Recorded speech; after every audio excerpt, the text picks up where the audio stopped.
Le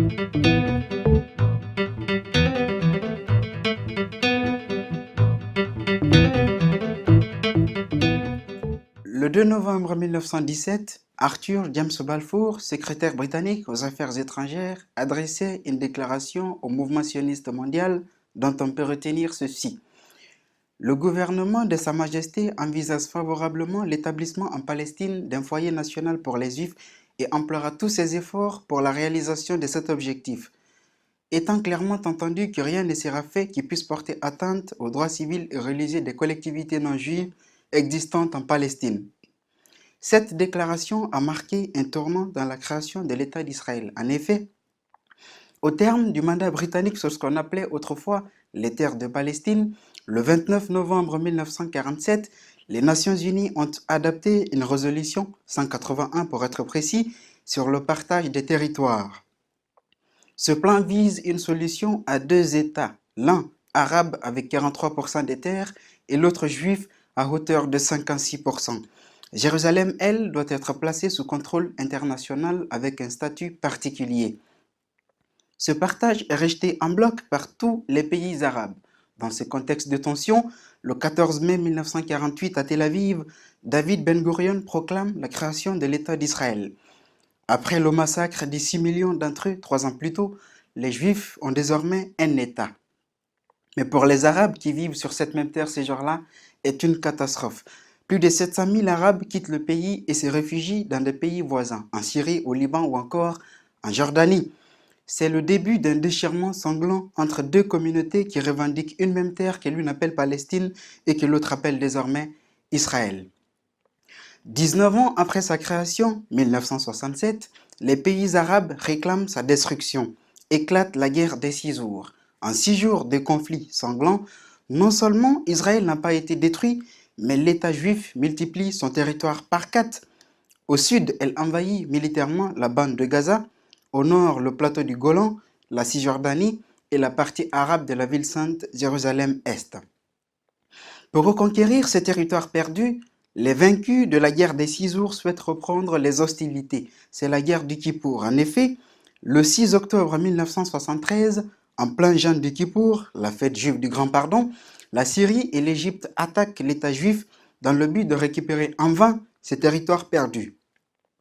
Contre toute attente et sur le fondement de sa politique du fait accompli, la Knesset, parlement israélien, déclare Jérusalem le 13 juillet 1980, je cite, « capitale éternelle et indivisible de l'État d'Israël ». Israël incite par ailleurs ses citoyens à s'installer dans ces territoires occupés, plus de 400 000 aujourd'hui.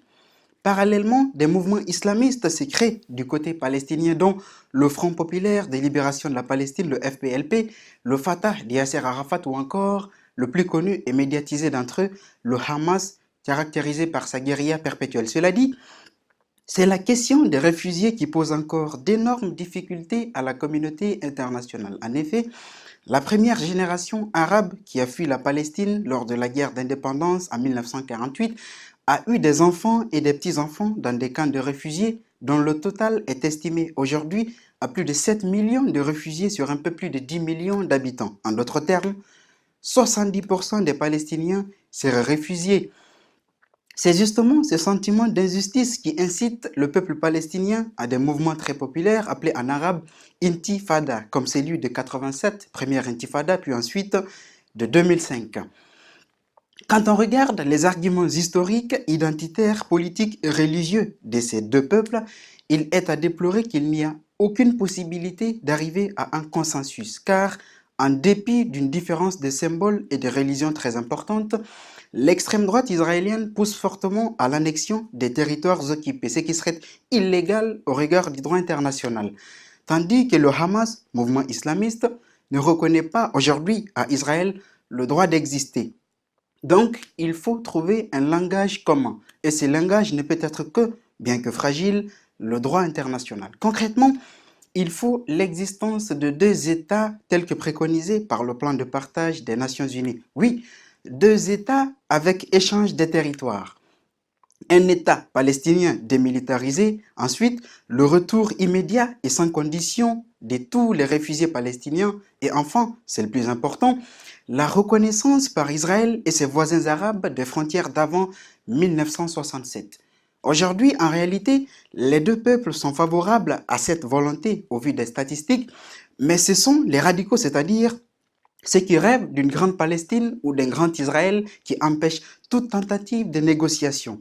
Néanmoins, depuis le 6 décembre dernier, tout le monde le sait, cette solution de deux États est fragilisée par la décision du président américain qui reconnaît Jérusalem capitale de l'État hébreu au détriment de tous les symboles musulmans revendiqués par la Palestine depuis très longtemps. Cela dit, même si le processus de paix est dans l'impasse, en tout cas pour l'instant, notre génération se doit toujours d'être optimiste. Au nom de toute l'équipe de plateformes Jeunes Citoyens, ensemble, défions l'impossible, sauvons le monde, combattons le mal par nos actes et enfin, défendons les opprimés.